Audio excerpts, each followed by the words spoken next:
Welcome back to Special Edition with Betsy Wurzel. Grieving, painful paperwork. So, good morning. How are you? Good. How are you doing? I'm doing well. For those people who want to see the program, go to youtube.com/PWR network _PW Talk Radio or facebook.com/Lillian Caldwell 35. You can be involved with putting in comments and asking questions. If you don't want to go that route, go over to https://passionateworldtalkradio.com. Menu right hand side of the page, scroll down and look for PWR Talk live player. Everything that you see on YouTube will appear on that player. The only thing is you won't be able to interact with Betsy. And we are now having a chef's table inside the studio with Betsy. So if you would like to see this show live and you're too lazy to go to YouTube, Facebook, or to the website, please send us your email and we'll send you out an invite. Note that your mic will be muted. It's a special privilege to come in and sit down with the master. Thank you, Lillian. How are you? You're welcome. How are you? I'm doing pretty well. It's been a pretty hectic week. One of my friends had a little bit of a breakdown, so I had to rush her over to the hospital. And I made the mistake of telling the people in an emergency room, gosh, I haven't seen this place empty in my whole life. It's always full of people. And they kind of looked at me and said, oh, yeah, the pandemic. Sorry about that. They were not laughing, but it was, you got immediate service. I mean, usually you're in there for 5-6 hours. Mm-hmm. They have gurneys in the hallways and people sitting on the hallways. So quite a change. Yeah, that's what I've been hearing. I want to say good morning to all the viewers. Good afternoon, wherever you were in the world. And we're going to talk about painful paperwork. I'm getting an echo. Can you hear me, Lillian? I can hear you, but yeah, it just started. I don't know. Are you sure you didn't invite an alien in from outer space, or there's a little ghost running around in the background that we can't see? Maybe it's my evil twin. No, it could be evil twin. I know I have one running around somewhere. What I like to talk about, as you mentioned, is painful paperwork. What is that? And why am I talking about it? People might think, oh, Betsy, why are you talking about grieving? That's such a downer. Because you know why, folks? We need to talk about it. We need to bring it out in the open. The paperwork that you get to do after your loved one dies is painful. I don't know how else to say it. It was for me. Maybe it won't be for you. No, it's painful and it's expensive. Yes. I know I needed at least 10. The funeral director gave me 10 death certificates, and they were $10 a piece here where I live. So that's $80 right there. You're lucky. Mine was 20. Wow. That's a lot. I thought 10 was a lot. Yeah, it was over $100. I was not a happy camper. And we haven't even gotten down to closing out the estate with your lawyer and settling it with the government downtown, folks. This is just a prelude. Right. Wait till you talk to the different funeral directors about burying your loved one in a pine box. No, they don't exist anymore. Or cremation, bad news. They cost just as much as getting buried. Yes. And some people, before they have their cremation, they have the wake, or they have, the wake. So you're going to be paying for that plus the cremation. It's expensive either Absolutely. way. And the biodegrade, and if you want a biodegradable box, so the ashes in the box biodegrade together, that little box, which is yay by yay, $400. And you're gonna go, what? Because if you don't get the biodegradable box, you have nothing left in the box except air, because the ashes eventually turn to their natural state. So you have this box that you're paying for that's nothing in. At least in the coffin, you have a skeleton. Kind of like the prize in the Cracker Jack box. Yes, I remember that. Remember that well. Well, I know from my own experience, Lillian, that I didn't know, myself what to expect of my own feelings. And folks, there's no wrong way to feel when you're doing this painful paperwork. When you get your loved one's name taken off of your bills, some companies I found want a death certificate, some don't. You don't have to get your loved one's name taken off. My mother-in-law didn't. She had my father-in-law's name on there till she died on some of her bills. But I wanted to get Matt's name off of the bills. And I did have to submit the death certificate. And then when your new bill comes and it has your name on there, it just is so, to me, heart-shattering. Yes, I know Matt is gone. I know he's not coming back, but just to see my name on there is just really hurtful. It just hurts. And it's okay for it to hurt. Acknowledge it. That's what I did. I acknowledged it. I was in tears. I went to Comcast. That's my cable company, and I had to show the death certificate. The telephone company, I don't remember if I needed the death certificate. Electric company, I did. I didn't really have to deal with the credit card companies because Matt hadn't used the credit card in over 10 years. And I think I had his name off anyway because he couldn't use it. But if you do have an account with your husband's name on it, then you had to take care of that, and you had to close out that account, and they're going to ask for the death certificate. I didn't have to probate the will, Lillian, because there was nothing to probate, so I didn't have to go through that. But I'm sure that's a painful process. You could probably talk about that. Yes, and I'll tell you something else. When you report in to the different places about your dead spouse, whether man or woman, they're going to say, oh, I'm so sorry for your loss. Mm-hmm. And I just found that saying, me too, put everybody at peace very quickly so that they can move on to the reason of your phone call. Otherwise, what happens is your emotions take over. And that's the last thing you want to happen. And the other thing is some companies don't have policies in place yet of how to deal with the fact that if your husband or wife set up that particular account, whether it's insurance or investments or whatever, they don't have any paperwork simply to help you out because they never thought about people dying on them. So then you have to go through the process of not only proving that your spouse had an account with them, but you knew about it. And it's your painful duty to close it out. And it gets more and more painful as you go through the various transactions to remove your deceased husband or your deceased wife's name. If both of you are owners of the house, you have to clear that up. When it comes to paying city or state taxes and federal taxes, you have to get that person's name off of their roll.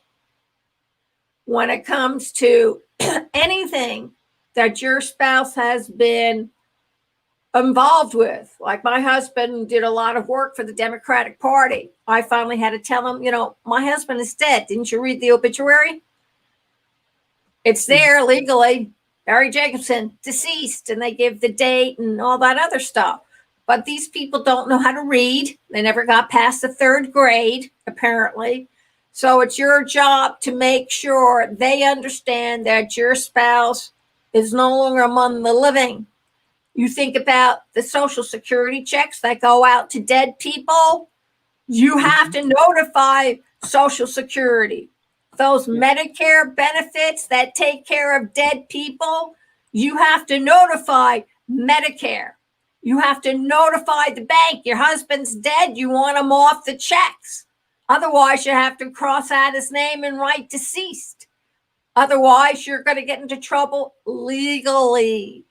So you need to remember all these things, and you need to keep all that paperwork. And trust me, you will get notifications and different types of paperwork from the various companies that you need to have on hand. Why? Because maybe 10 years from now, when you go out to buy a car or buy a house, you're going to have to go through the rigmarole of proving that that person is no longer alive. That's right. Yes. Especially if his name is on a line of credit, or you've taken out a loan and his name is there or her name is there. You have to prove to them that he doesn't exist anymore. Some of them don't take no for an answer. Some of them drag on. My thing dragged on for 4 months after my husband died. And I always gave you're not going to cry today. You come home, you can cry. When you're out in public, you can dab at your eyes, but don't cry. Because the problem is, once you start crying, you won't be able to stop. And then you kind of self-perpetuate your tears because you're thinking of this overwhelm that nobody ever taught you. Nobody ever took you to side and say, this is what happens when somebody you're married to dies. And listen up, folks, if you're common law, after 7 years, you're considered legally married to that person. So if you're with them for 7 years and 1 day and they die the next day, you're still considered their spouse. And legally, you need to clear it up. Mm-hmm. That's why you guys need to get yourself prepared, especially during the pandemic now. Yes. I went to the bank, Lillian. I already had my own name on a checking account because I was Matt's representative payee for the Social Security. But then we had a joint account. I waited until my last checks were done. And I had already submitted the paperwork to the bank. You need a death certificate. You need a death certificate when you call for your life insurance. And let me tell you, that had to be one of the worst calls to call at that life insurance. It's a nightmare. Oh, and, yes. And before I forget, there's one other thing that I was going to mention, and then it just kind of flew out of my head. Okay, it'll come back. Yes, calling up. Social Security. Yes. Notifying them immediately. And you're going to say, why? And I'll tell you why. Because when your spouse dies, they take your 2 Social Securities and they kind of mush them together, and then they take the lesser amount because that other person is dead. Be careful when you notify them. Otherwise, you will get a note such as you owe us X amount of money, and you won't get your Social Security until you pay them. And be very careful, because I'm not talking about $25 or $30. That's right. They'll say they overpaid you with both you and your spouse's Social Security, and you owe a larger amount. So I had to pay them back over $2,000. So be very careful with Social Security, because they'll get you. And the same thing with taxes. Be very careful. If you need to for that year, get yourself a CPA to handle your personal taxes for the year. Yes. Because some of this stuff you can write off. And if you were in hospice, or they're in a dementia ward, or they had special nursing, all of that you can take off, but you're not going to know it. So spend the extra money for a CPA for 1 year to do your taxes, because it will make a difference. That's a good point, Lillian. Social Security, I happened, and I'm glad I did this I think it was November. I knew that Matt was getting worse, and I thought I would have to leave my job. So I wanted to apply for early Social Security because I was turning 62. And as it turned out, Matt died, so I didn't have to leave my job. But I kept my early retirement. What they did was they combined. I won't get Matt's full Social Security till I'm 67. But when someone dies during any time of the month, because Social Security is a month ahead. So say, for instance, Matt died January 1st. That was his gift to me. I really believe that. If he would have died December 31st, I would have had to give him back all of Matt's Social Security for that month. Exactly. And people don't understand that. So listen up, because if you're on a monthly budget, that can really, excuse the word, screw you up royally. Yes. Yes. And a lot of people do not know this. Now, I'm talking about United States, where we get Social Security. I don't know how it is in other countries, or what the foreign system. I just know about America. You have to report it immediately, because, as Lillian said, they will let you know that you owe them money, and they will put a stop to your Social Security check.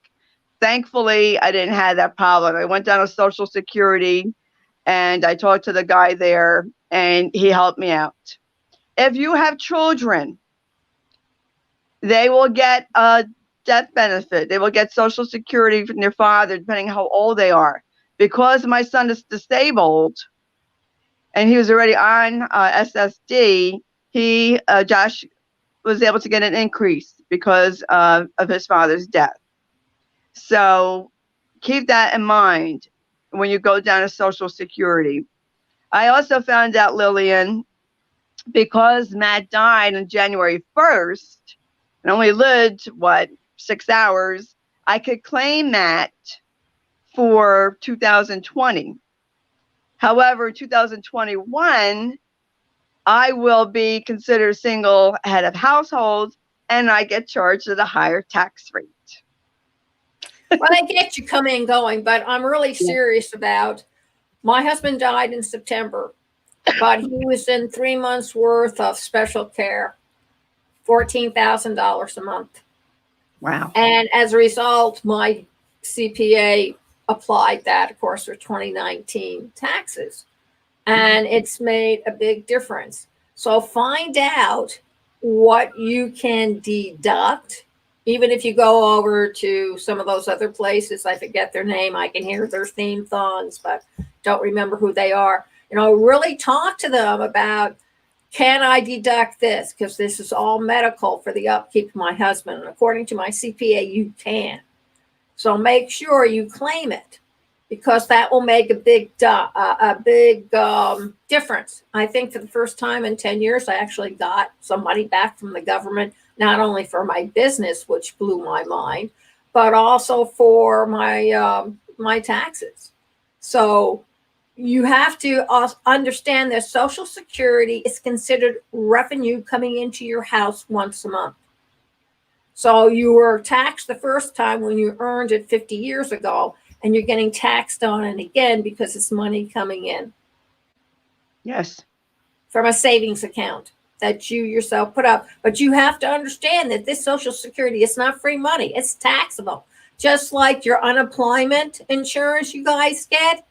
Guess what, folks? You have to declare it on your tax return. It is income coming in. And if nobody's explained it to you, I'm explaining it to you. It's a real shock to know that your unemployment insurance claims are not a nice gift from the government. They expect to be paid back in the form of taxes. Yeah. And I want to bring up, Lillian, that you said about the unemployment. I'm on unemployment right now, so I know I'm getting taxes taken out, but that extra $600 a week that we were giving, They didn't take taxes out of that. Guess what, folks? The end of like next year, I mean, when you do your taxes in 2021, 2020, They'll you take will, the taxes. You'll be and if you, taxed on it. yes, and if you're on the Affordable Health Care Act, such as me, you might end up owing. If I highly suggest that if you're on the Affordable Health Care Act, I report everything. I don't want to get screwed come tax time, because when you do your taxes, it's right there that you owe the Affordable Health Care Act money. They'll take it right there. They don't mess around. So keep that in mind for your taxes, because people are going to be shocked. Somebody at work said, "Oh no, that's not taxable." I said, "Yes, it is taxable." I asked my accountant. It is taxable. They're just not taking supplement check they got from the U.S. government for helping us out, folks. It's taxable. They're going to take it out come when you file for your taxes for 2020. Don't kid yourself. There's no such thing as a free lunch, ever. And another type of painful paperwork, it was, for me, painful calling up Matt's employer and finding out about, asking about the life insurance that he had at work. He had a life, it's called a benefit, which is not insurance. It's just a one-time benefit, which I get taxed on, considered income. Your life insurance is not considered income. You won't be taxed on that, from what my accountant told me. And then I found out that Matt had another death insurance, a life insurance from work, which I didn't even know about. So that was nice to know, sort of. I have a sick sense of humor at this point. We all do. When you go through a death of a spouse, and you've been married to them for a long time, develop a sense of humor, as sick as you want to. It's very interesting. People do understand, but only you can make the off-color jokes. Anybody else, and they're putting themselves in life's danger. But you can make it because you had somebody die on you, and you're already disturbed by their death. So what's a little more disturbance? Right. Of course, their sense of appreciation lessens the longer the person's dead. But people know with me, they never know what I'm going to say anyway. So they kind of stand there with an umbrella half open. But hey, I tell them I paid my dues. I don't have to worry. That's right. And humor is what helped me get through. Yes. Definitely. I mean, you laugh as you're crying at the same time. Another painful paperwork is if you are going to have a plot in the cemetery, you have to call them up. And then that's paperwork, writing out that check. With painful to the cemetery and to the funeral home. Also, when you go pick out a headstone or plaque, I happen to have a plaque, you can't even, the only way I could describe it, Lillian, is that it was surreal. You need to remember that it's a neighborhood of dead people. And like all good, well-tended neighborhoods, there's a condominium association. And do's and don'ts, and what you're allowed and what you're not allowed. And I had to find out first what I was allowed to put on my husband's 5x5 plot of land. And I had to pay for it. And then you have to pay for the maintenance of the dirt because they rearrange it for you. My husband died last September. That gravestone is not in the original position yet. Was it almost a year? And every time I go there, it's positioned differently. It's like somebody comes in and says, no, I don't like the way it's placed, so I'm going to place it this way. And I have yet to see it placed the way my grandson and I placed it a year ago. You have to be careful what you plant around it because there are rules about that. And flowers. So my grandkids finally gave up and used stick stones and laminated paper. And the laminated paper disappeared, but the sticks and the stones managed to pass. You may be laughing at this, but cemeteries are a very big business. Yes. And they police them to make sure they're all conformists in that cemetery. And you Yep. pay for that.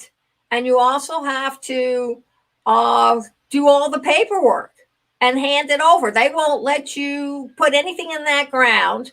And they have a little diagram as to where you can place it if you go the cremation route. You want to know how much it cost me to have Barry cremated and then put in his little biodegradable box? By the time everything was said and done, I paid $5,000. And that was inexpensive. I mean, that was the cheapest they had. Wow. Not to mention the $89 I paid for the granite stone. And if you want to know where it is, ask Google and they'll show you a variety of places. And they do nice work. But the fact of the matter is that you are going to have to face the fact that you're going to be put in prolonged spaces of time talking to people and signing papers. Yes. If you're the power of attorney, every paper you sign, you have to put POA or POI, power of attorney. POA, I was right the first time.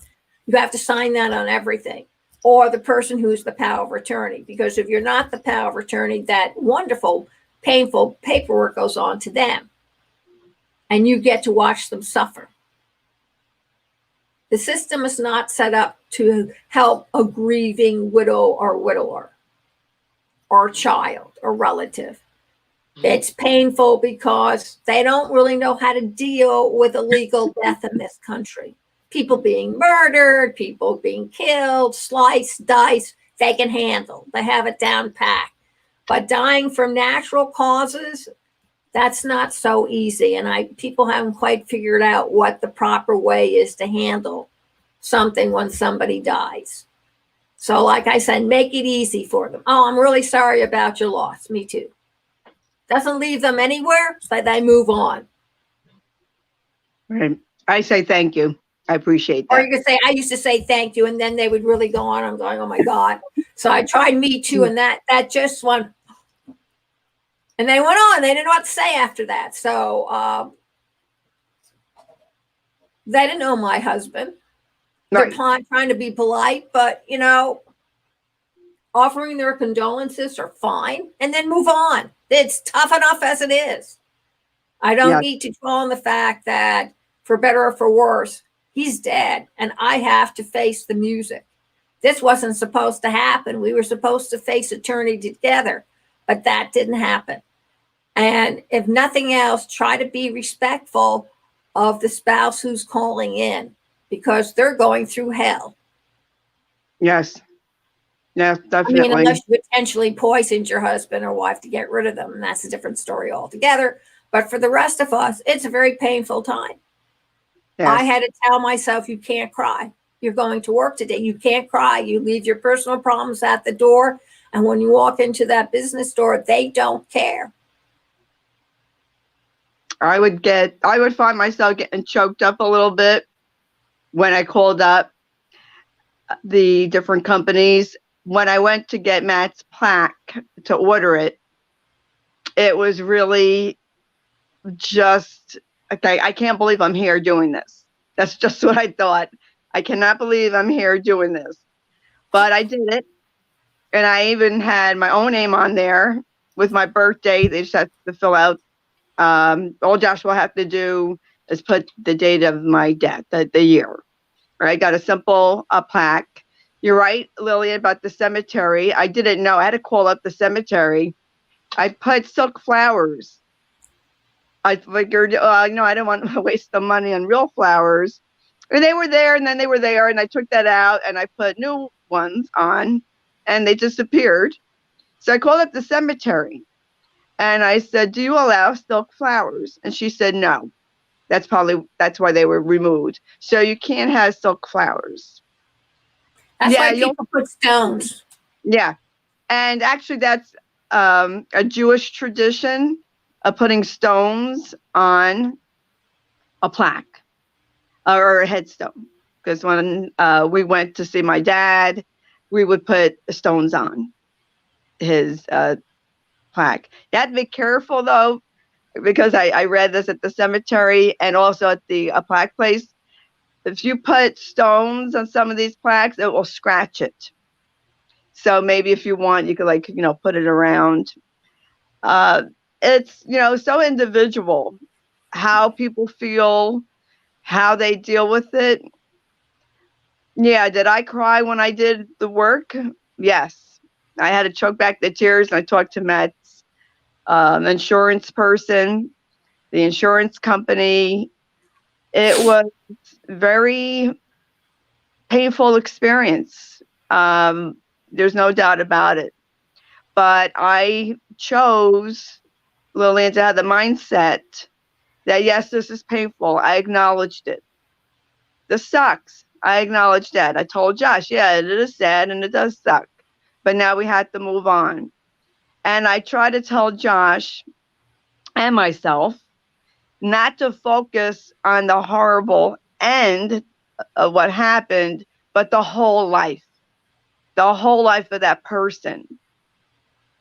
And that's how I want to look at Matt's life, not just the end. He wasn't just the end. It was from when I knew him and even when I didn't know him until the end. And, it's hard. It's hard to get that image of end of life out of your mind, for sure. I had nightmares, and I still had trouble dealing with it, but I'm working on it. We're all a work in progress. Absolutely. There's one other thing I forgot to add about Social Security. Make sure you write down your dead spouse's Social Security, because you're going to need that number. They'll ask for that number. Whoever you're doing business with, whatever account you need to close out. So, I hate to add a little bit of a burden to this, but make sure you have his or her Social Security number with you. Because the first couple of times I was caught, and I said, well, you're going to have to wait. And I finally found it because it was on the birth certificate. But the thing of the matter is that if you don't know your spouse's Social Security, you can't get anything done. That's right. So don't forget, Social Security is that star element that you're always going to need. Yes. And you definitely want to call Medicare up. Yes. So that they don't keep taking money out of the Social Security number of your Otherwise, spouse. you'll have to pay it back. Right. Got to work the post office. My doctor didn't know his patient was dead, so I told him. And he said, oh, he's dead? The hospital didn't notify me. So don't always count on hospice or the hospital contacting the primary doctors, telling them that the patients are dead. That doesn't happen in the real world. Yes, that's a good point, Lily. And I called that Matt's primary doctor. I told him, and I called the neurologist, and I even called the eye doctor. And I said, the eye doctor and the dentist. You got to let these people know. I told the dentist. See your husband in a year and needs his teeth cleaned. I said, he's ashes. And the guy looked at me and says, oh, okay. And that explains it. Luckily for me, he had a brain in his head. Yeah. I mean, you get tired of saying my husband's dead or my wife's dead. It's painful to say that. He's ashes is not as painful. Besides, I was telling the truth. He was ashes. And one other thing, if you have a little boy or a little girl who's into dirt and stones and things like that, my little grandson decided he needed a tower of stones on Grandpa's grave. And that's what he did. So make sure that they understand this is not a new play area for them. Of course, he thought he was honoring his grandfather, and granddad would understand the stones because they did this all the time in the gravel pit behind the house.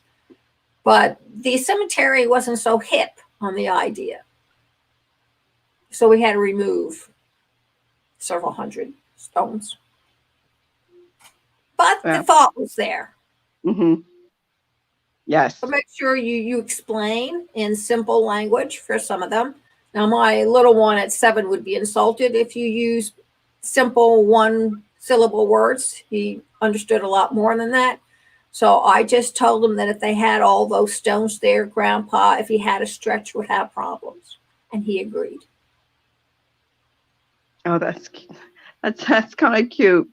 That's a good way to explain it. Personally, Lillian, I don't like when people tell their children, Grandma, Grandpa are sleeping. Or in heaven. You have no idea what's up there. Or whatnot. You know, I just, You're dead. they're gonna be afraid to go to sleep because they're gonna be afraid they're not gonna wake up. Exactly. I mean, my little, he was 6 when his grandfather died. He knows Grandpa is dead and he can't come back. He can't paste the ashes back together. He understands that. So but sometimes their understanding is limited, and you have to explain it in terms that they're going to understand. When he goes to bed, he has about 25 stuffed animals on his bed with him. I don't know where he finds room to stretch out because he's growing. But he understood the concept that if he has all those stones there, Grandpa, when he needed to stretch, wouldn't have enough room. He understood that because that's how his bed is. So if you know your grandchildren, and I know my grandchildren, I knew he would understand exactly what I was saying because when he stretches out, 2 or 3 of those stuffed animals land on the floor. Mm-hmm. Yes. You have to explain it the way they can best understand. Yes. And then he comes up to me and he says, Grandpa's dead. He can't stretch. And I said, well, his soul can. And he said, yeah, that's what I thought you meant. That's okay. We'll take some of the stones away. So if you treat them with respect when you're talking to them, you'll get back respectful answers. Yes. I had a little girl in the preschool. She said to me, I think it was around Christmas time, and she said, Miss Betsy, what would you like Santa Claus to bring? And I said, oh, Santa Claus can't bring what I want. And she said, what do you want? I said, I want a cure for this disease that my husband has. Alzheimer's. She goes, can't you make, because I used to call him Mr. Moose to the kids, can't you make Mr. Moose better? I said, no, I wish I could, but I can't. And I explained as best as I could that Mr. Moose's brain was sick. And you have to be careful, with kids, what they go home and tell their parents. And they, the parents were really great with me when they knew, Matt was dying and when I came back to work. And that was really emotional, really emotional. Get emotional just thinking about it. Hugging me, telling me they're sorry. And I couldn't help just tear up like I'm doing now. But, it's okay. I didn't like showing emotion at work because I work with kids. But if they saw me and I would say, yes, Miss Betsy's a little sad, and they would give me a hug, then it's okay. I feel better.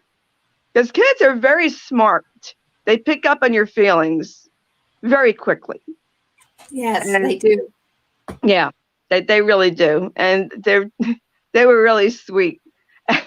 One little girl would say, because I showed her a picture of Matt, he's dead, isn't he? I have to laugh. And I said, yes, Mr. Moose is dead. Why?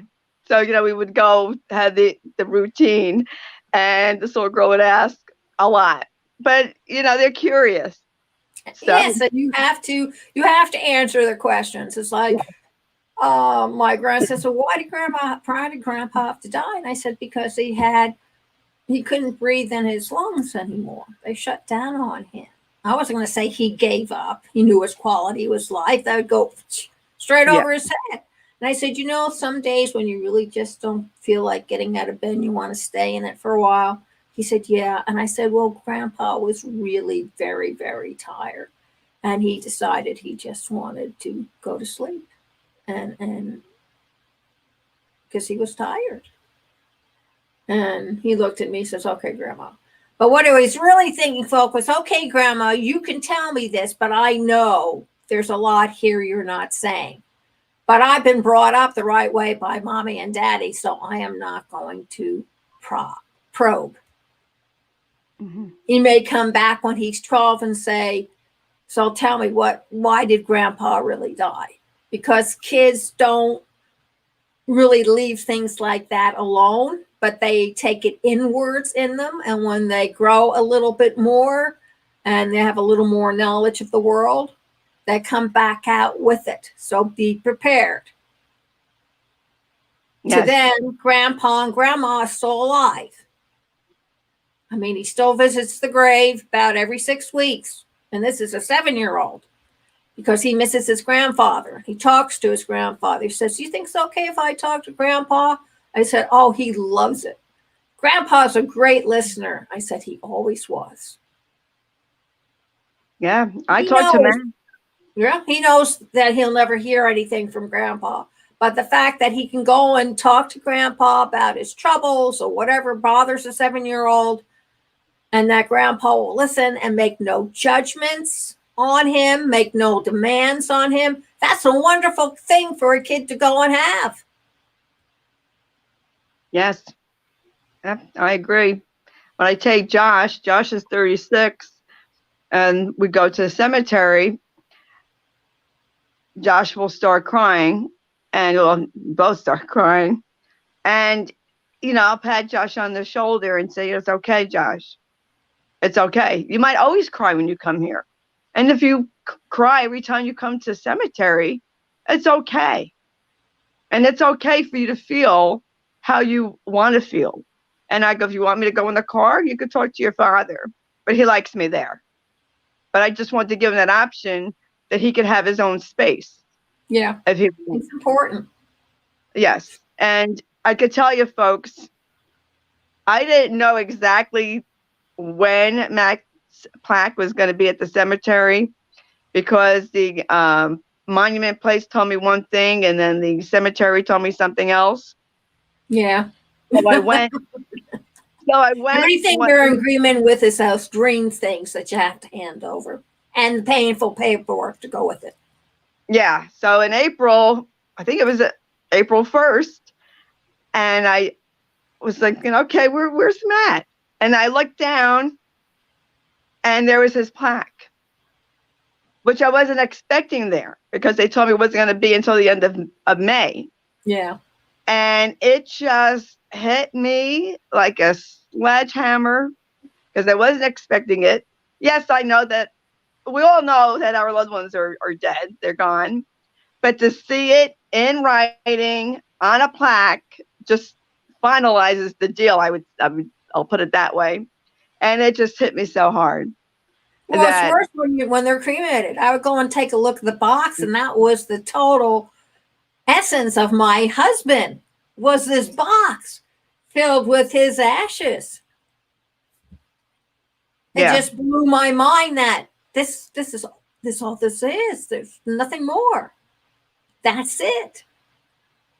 And you it's really horrifying. Yes. And I think I finally had broken down and let myself truly grieve, because in January, I felt like I couldn't, in a way, because I was trying to support Josh. And I don't think I grieved the way I should have, because I wanted to be there for Josh. And I said, you know what? I got to grieve. I got to get this out of my system. I got to get this out of my body. And I did. And you know what? I felt a lot better. Yeah. I felt a lot better just sitting there in my car, sobbing my eyes out.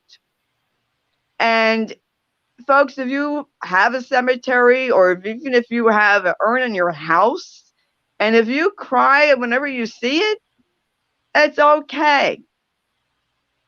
people want their feelings validated, I think, Lillian. Is it normal for me to feel this way? Is it normal for me to feel that way? You know what, folks? Normal is a setting on a dryer. What is normal? What's normal for you may not be normal for me. Or anybody else. Or anyone else. You know what I call my life? I call it the new different. I refuse to call it the new normal because there was never anything normal about me. It was never normal in the first place. I mean, when people say it has to go back to the way it was, and I'm thinking it's not going to go back to the way it was. Just Right. the way it was won't go back to the way it was before that. Every generation or every several generations, something comes along and shakes up the population. And this is Mother Nature's way to determine who's going to be sticking it out and who's not. Mm-hmm. Yes. And whether you like it or not, what we're going through now is going to be the basis for the generations that are being raised now. And they're going to take what happened during this pandemic into their elder years, just the way the people who went through World War II as children are now in their 80s and 90s and still can tell you about the war if you have enough guts to ask them about it. I mean, I know several people from Europe who live over here, and as children, they ate tulips. And they saw their parents shelter the Jews and send them on the way. And then they were caught and her parents died. And this was all relevant and considered normal when it was happening to them. Mm-hmm. And they still carry it now. You're going to always carry the wounds that you receive while you're growing. So my grandson and my granddaughters will always remember the pandemic and take it and keep it close to them until the day they die. And they'll turn around and say to their children, this is what we did when this virus thing first started. And now we have a lot more viruses, but we finally figured out how to protect the population. That was then, and this is now. This is our normal. Nothing remains the same forever. There's always a constant flow, and it changes. Take a look at the ocean. See how much it damages does to the beaches with the tides and storms. That's right. The beach never remains the same. It's constantly changing. That's right. That's what's constant is change. And yes, it has to change. It can't remain the same. And if it does, you're going to pay a price for it. It's stagnant. Yes. So something has to give. Yes. We need to adapt. If you don't adapt to a new life, you're only going to make it harder and more stressful for yourself. And for your loved ones. Your loved ones. I told Josh, things will not be the same. Things are different now. We are now in a new, different life. We're in a new era. New era. And you have to adjust to it accordingly. And I think it's harder on our seniors because we're already alone to start out with. Mm-hmm. And our families are too busy with their own lives to come and see what we're doing with ours, or for whatever the reasons they want to give. And they themselves will be in the same position when they get older. They just don't realize it yet. Right. And that's the painful part of growing old. Yes, this pandemic was really hard for all ages. And I really felt bad for people that I met at the senior center because that was their only outlet. Yes. And a lot of them were alone and now they couldn't even go out. Or have any activities. It's the activities at these places that kept them busy and involved. Yeah. And now they don't have it. Yes. It was hard on everybody. And also, Lillian, people who died during this pandemic, their loved ones couldn't grieve properly.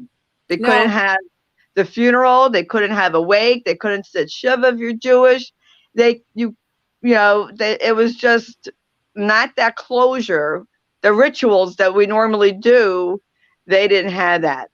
As a matter of fact, the funeral director told me that if Matt died during the pandemic, which I'm glad he went before, it would only have been me and him there. Josh wouldn't have even been able to go. Yeah, and you have to recognize that the new conditions that are going to be around for the next several years, because even when they get the vaccine, it's going to take longer than 1 year to get everybody just in the United States vaccinated. Come on, not everybody in the United States has even been tested yet, despite what the government thinks. So the hope of getting a vaccination, we're very low on the totem pole here. It's the kids first because they represent the new generation. Then, of course, there's all the upper classes with all the money and the political favors and everything else like that, and the actors and actresses who rate higher than, cockroaches. We're on the very, very bottom. I think we rank below the rats and the cockroaches. So we have a long wait. And the only way to beat the odds, folks, and not have to endure some of the painful paperwork, is to keep yourself healthy, wear your mask, stay 6 feet apart, and understand that it could have been much worse. Just think about the bubonic plague you read about in school, or the flu epidemic in the early 1900s, or all the thousands of people who died because we didn't have vaccinations then, and the doctors didn't understand about germs and viruses, and all the people who died from tuberculosis, for example, or from yellow fever, for example. I mean, when the Europeans came over to the New World, they decimated the Native American Indians who had no natural defenses against the diseases, especially syphilis, that the French, Spanish, and English brought to the New World. So this is not anything new. It's been happening ever since history started being recorded. Some people didn't get it. A lot of people did. Depends how you want to look at it, why some people lived and others didn't. But the ones who did live managed to live because they did certain things. And now you're asked to be doing these certain things.